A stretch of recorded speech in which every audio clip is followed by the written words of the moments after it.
कचहरी का भूत। एक ऐसी कचहरी जिसके अंदर है कई सारे तहखाने और उनमें रहता है एक खौफनाक भूत जिसके कारण उस कचहरी को कचहरी के भूत के नाम से जाना जाता है। ये बात आज से बहुत समय पुरानी है। ये बात उस समय की है जब मेरे गांव में एक कचहरी कोर्ट हुआ करती थी। आप लोगों को बता दूं कि यह कचहरी लगभग 150 साल पहले से यहाँ पर है और इसे एक राजा ने बनाया था। इस कचहरी में कई सारे तहखाने हैं जिनका निर्माण उस समय राजा के द्वारा किया गया था। अब तो ये तहखाने बंद कर दिए गए हैं, पर कुछ सालों पहले ये तहखाने खुले हुए थे और हमारी कहानी इन्हीं में से एक तहखाने पर है। ये बात आज से लगभग 36 साल पुरानी है। इस कहानी के लिखित होने से 36 साल पहले की कहानी। उस समय इस कचहरी को एक स्कूल में तब्दील कर दिया गया था और उन तहखानों को भी बंद कर दिया गया था, पर वहां 1 या 2 तहखाने खुले हुए थे जिनको बंद करना उस समय बाकी था। दोस्तों, एक बात मैं आपको बता देना चाहता हूं कि वह कचहरी राजा के समय ही चलती थी और बहुत सालों से बंद पड़ी थी। कहानी में वापस आते हुए उस स्कूल के कुछ बच्चों का कहना था कि इन तहखानों में से बड़ी ही अजीबोगरीब आवाज सुनाई देती थी, मानो जैसे कि कोई जानवर अंदर से चीख रहा हो। ऐसी आवाज बच्चों ने पहले कभी नहीं सुनी थी। बच्चों का तो यहाँ तक कहना था कि उस आवाज को सुनकर वह इतना डर जाते थे कि वह रात को सही से सो भी नहीं पाते थे।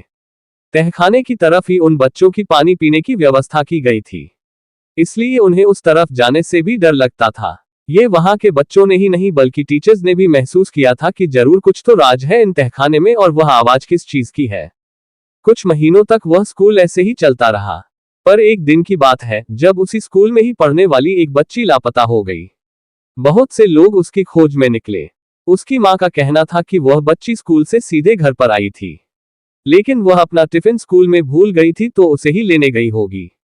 ये बात जानकर सब लोग स्कूल गए। दोस्तों, उस समय टीचर भी जल्दी स्कूल से चले जाते थे और उस स्कूल को बंद करने का दरवाजा भी उस टाइम नहीं था, तो शायद बच्ची स्कूल के अंदर चली गई होगी। यही सोचकर सब लोग स्कूल की तरफ दौड़े, पर वहां कोई नहीं था। पूरा स्कूल उस समय सुनसान था। उस जगह केवल एक सीढ़ी पर थोड़ा सा खून और तहखाने की तरफ घसीटने के निशान मिले और कुछ नहीं मिला। लोगों ने तहखाने में जाकर देखा, पर वो तहखाने किसी भूल भुलैया मस्जिद से कम नहीं थे और वहां उन्हें कुछ नहीं मिला। उस बच्ची का भी कुछ पता नहीं चला। कुछ लोगों का मानना है कि जब बच्ची स्कूल में गई होगी तो ऊपर उसकी कक्षा में जाने वाली सीढ़ियों से उस तहखाने के भूत ने उसे पकड़ लिया होगा और उसे अपने साथ घसीटते हुए तहखाने में ले गया होगा। पर यह तो कोई नहीं जानता कि उस लड़की के साथ क्या हुआ। कुछ दिनों बाद वो स्कूल भी बंद कर दिया गया और उन तहखानों को भी बंद कर दिया गया।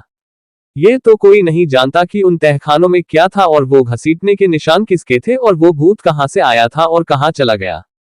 दोस्तों, ये दुनिया कई रहस्यों से भरी हुई है और जब भी कोई रहस्य हल सॉल्व होता है, हमारे सामने एक नया रहस्य प्रकट हो जाता है। भूतों, प्रेतों, पिशाचों, चुड़ैलों, डायनों, रक्त पिशाचों या मानव भेड़िया हो, हमें हमेशा ही इन विषयों पर कई तरह की फिल्में देखने को मिलती है या लोगों द्वारा कई तरीके की कहानियां सुनने को मिलती है।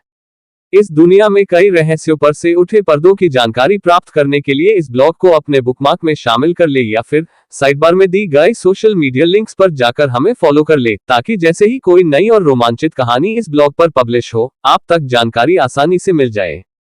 आपको ये कहानी कैसी लगी नीचे कमेंट करके हमें जरूर बताइएगा। अगर आपको ये कहानी पसंद आई हो तो अपने दोस्तों के साथ जरूर शेयर करें और ऐसी ही प्यारी कहानियां सुनने के लिए हमारे YouTube चैनल से जुड़े।